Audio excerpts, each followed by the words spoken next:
তো আজকের ক্লাসে আমরা শিখব ম্যাট্রিক্সের প্রকারভেদ এবং শুরুতে আমরা যে প্রকারভেদটা দেখব সেটা হচ্ছে সারি ম্যাট্রিক্স। তো আমরা লিখতেছি আমাদের ম্যাট্রিক্সের প্রকারভেদ, সেটা হচ্ছে সারি ম্যাট্রিক্স বা রো ম্যাট্রিক্স। তো রো ম্যাট্রিক্সে যেটা হয়, আমাদের সারি থাকবে একটা এবং কলাম যতটা ইচ্ছে থাকতে পারে। যেমন হচ্ছে আমি একটা ম্যাট্রিক্স লিখি 1 3 5, এটা একটা সারি ম্যাট্রিক্স। এরপর আমরা আরেকটা ম্যাট্রিক্স লিখতে পারি এখানে 2 3 4 5, তো এটাও কিন্তু একটা সারি ম্যাট্রিক্স। তো এই সারি ম্যাট্রিক্সে আমরা যদি একটু লক্ষ্য করি, এই সারি ম্যাট্রিক্সে আমাদের রো আছে একটা, কিন্তু কলাম আছে একটা দুইটা তিনটা। আর এখানে রো একটা, কলাম কয়টা? কলাম হচ্ছে চারটা। এরপর আমরা দেখব হচ্ছে আমাদের কলাম ম্যাট্রিক্স। তো কলাম ম্যাট্রিক্সে আমরা যদি খেয়াল করি, কলাম ম্যাট্রিক্স হবে এইটার উল্টাটা, অর্থাৎ কলাম থাকবে অবশ্যই একটা 1 3 5, কলাম থাকবে একটা। এখন রো যতটা থাকতে পারে। তো এরপর আমাদের যে ম্যাট্রিক্সটা আসে সেটা হচ্ছে আমাদের বর্গ ম্যাট্রিক্স বা হচ্ছে স্কয়ার ম্যাট্রিক্স। স্কয়ার ম্যাট্রিক্সে আমাদের যতগুলো রো থাকবে ততগুলোই কলাম থাকবে। যেমন আমি বলতে পারি 1 3 5 2 3 9 5 6 4, এটা আমাদের একটা বর্গ ম্যাট্রিক্স। আমরা যদি দেখি আমাদের রো আছে তিনটা এবং কলাম আছে তিনটা, হবে তাহলে বর্গ ম্যাট্রিক্সের রো সংখ্যা আর কলাম সংখ্যা অবশ্যই কি হবে? সমান হবে।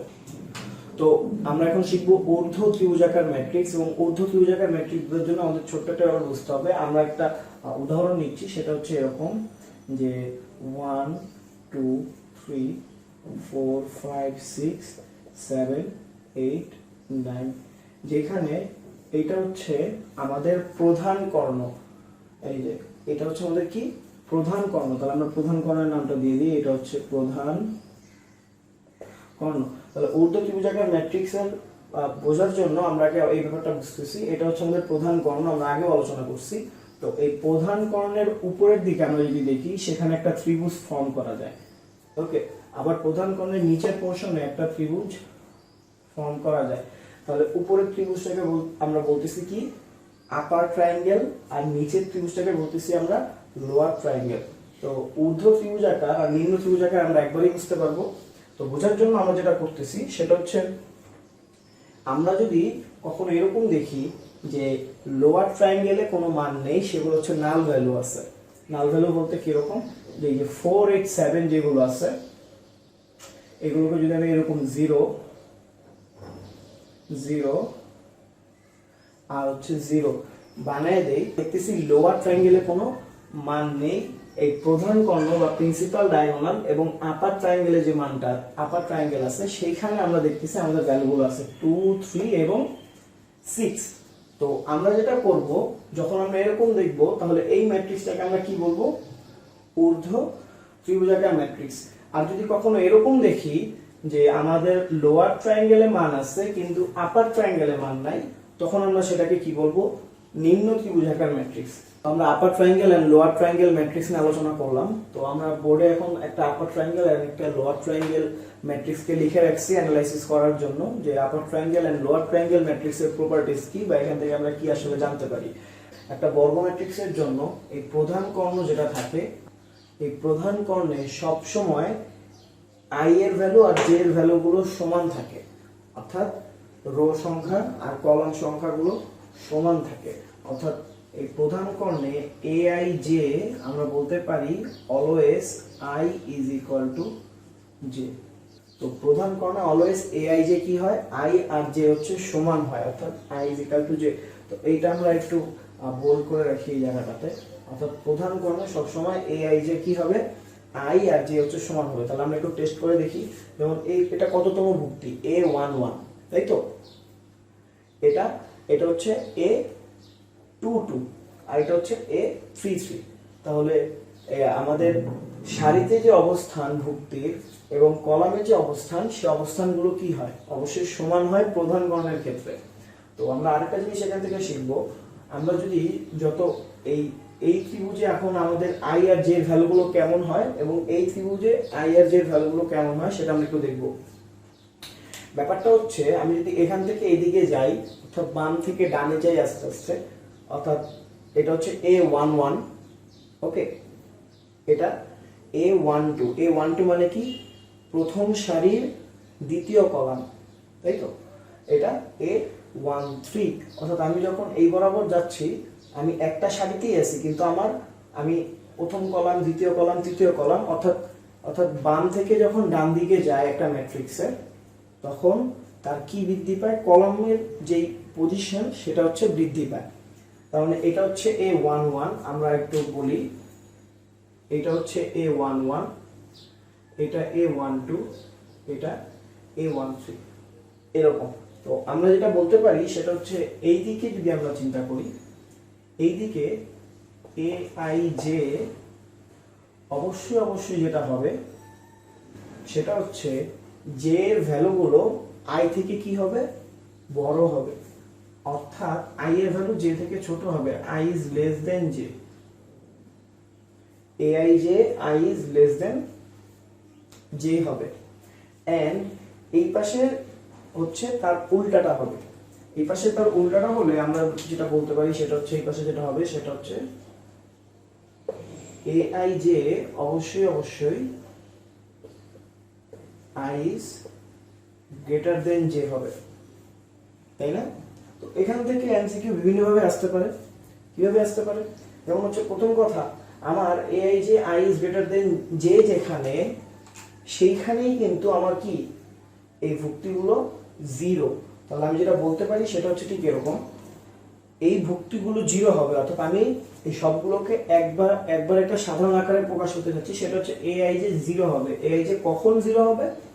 AIJ তখনই 0 হবে যখন I এর ভ্যালুগুলো J থেকে বড়, I এর ভ্যালুগুলো J থেকে বড়। এরপর আবার বলতে পারি AIJ is not equal to 0, অর্থাৎ AIJ এর ভ্যালুগুলো 0 না। ওকে, AIJ এর ভ্যালুগুলো 0 না। কোন জায়গায় 0 না? প্রধান কর্ণে 0 না, আর হচ্ছে উপরের ত্রিভুজটাতে 0 না। তাহলে AIJ not equal to 0 যখন I is less than or equal to J। ঠিক আছে? তো বহু নির্বাচনী প্রশ্নের অনেক সময় দেখবা যে এই টাইপের জিনিস দিয়ে দেয়। তো আশা করি এই অ্যানালাইসিসটা বুঝলে আমরা এই টাইপের এমসিকিউ গুলো সলভ করতে পারবো। এরপর হচ্ছে আমাদের আছে লোয়ার ট্রায়াঙ্গেল। তো লোয়ার ট্রায়াঙ্গেলের জন্য আর আমি এগুলো আলোচনা করতেছি না, এগুলো তো সেমই হবে। জাস্ট এখানে আমরা যেটা বলবো লোয়ার ট্রায়াঙ্গেলের জন্য যেটা হবে সেটা হচ্ছে ঠিক এরকম। এখানে আমরা যেটা বলবো লোয়ার ট্রায়াঙ্গেলের জন্য, প্রথম কথা হচ্ছে লোয়ার ট্রায়াঙ্গেলের উপরের যে ত্রিভুজ, সেই ত্রিভুজে আমরা মান পাচ্ছি না, অর্থাৎ মান পাচ্ছি 0। তাহলে উপরের ত্রিভুজের জন্য যদি বলি AIJ is equal to 0 হবে। AIJ কখন 0 হবে? আমরা জানি উপরের এই ত্রিভুজে I এর থেকে J এর ভ্যালুগুলো বড় হয়, মানে I is less than J হয়। তাহলে এখানে কি হবে? I is less than J, অর্থাৎ AIJ এর ভ্যালু তখনই 0 যখন I is less than J। এই শর্তটা কোন ম্যাট্রিক্সের জন্য? লোয়ার ট্রায়াঙ্গেল ম্যাট্রিক্সের জন্য। আবার আমি যদি বলি যে AIJ এর ভ্যালুগুলো যদি বলি AIJ এর ভ্যালুগুলো 0 হবে না, কি বললাম? AIJ এর ভ্যালুগুলো 0 হবে না। তো AIJ এর ভ্যালুগুলো 0 কখন হবে না? AIJ এর ভ্যালুগুলো তখনই 0 হবে না যখন এই যে আমাদের প্রধান কর্ণ, অর্থাৎ I এর ভ্যালু J এর সমান, আর হচ্ছে I এর ভ্যালু কি J থেকে বড়।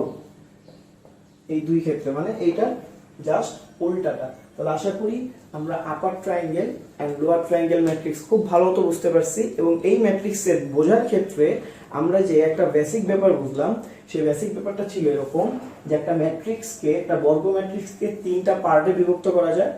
একটা পার্ট হচ্ছে এটার প্রধান কর্ণটা, খেয়াল করো, এই যে এটার যে প্রধান কর্ণটা আছে সেই প্রধান কর্ণটা, এবং প্রধান কর্ণের পার্টে বিভক্ত করার পর আমরা দেখব উপরে একটা পোরশন পাচ্ছি এবং তার নিচে একটা পোরশন পাচ্ছি। তো উপরের পোরশনটাকে আমরা বলি আপার ট্রায়াঙ্গেল, নিচের পোরশনটাকে বলি লোয়ার ট্রায়াঙ্গেল। তো আমাদের এই 3টা পোরশনে I এর আর J এর ভ্যালুগুলো ডিফারেন্ট থাকে।